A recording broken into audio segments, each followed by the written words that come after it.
Hey guys, how are you? Okay, so there is an app which is doing good in Zambia. If you have not yet downloaded that app, kindly do so. It's one of the best apps that are supporting education. So if you are doing GCE or whichever course that you're doing, I think this app can be useful. So the app is called Z Study. Okay, so I'll put the link in the description below so that you check, you click on that and learn one or two things from them. Okay, so here is a video, and this video is specifically on how to find the inner product.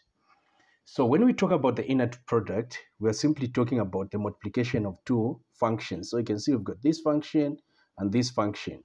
So we have to multiply these two functions. We find their integral, and then we use these limits. This as a lower limit, upper limit. Okay, so let me just give you a formula for inner product. So the formula looks like this. F and G here, okay, because it's a multiplication of these two, is say equal to the integral, the limits from a to b of f of x multiplied by g of x with respect to x. So you can see you just multiply these two functions. This is what is in here. And then for the limits, you get this as your lower limit, this as your upper limit.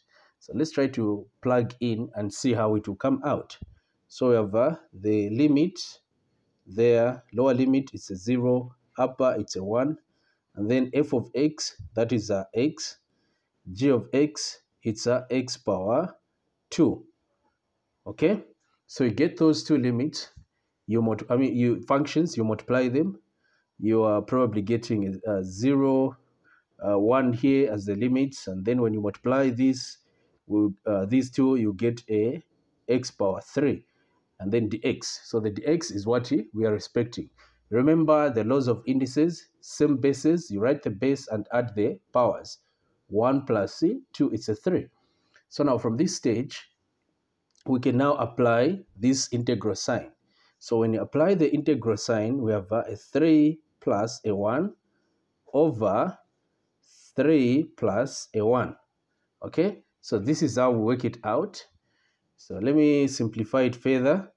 So we have x power 4 over a 4.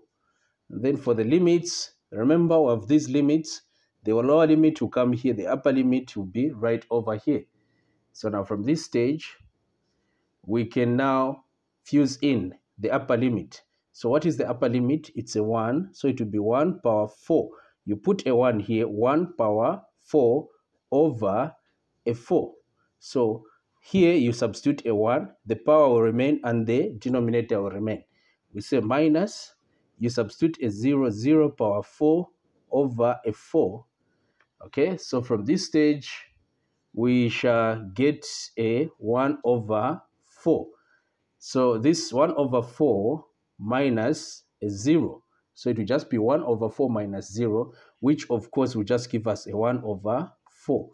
So our inner product of the two functions, f of x, which is equal to x, and g of x, which is equal to x squared, is 1 over 4, provided the limits are 0, the lower limit 0, the upper limit is a 1.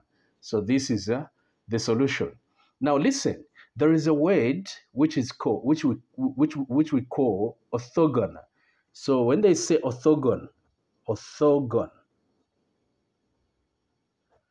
when it comes to the inner product of two functions, and you meet up a word which is this one right here, called orthogonal.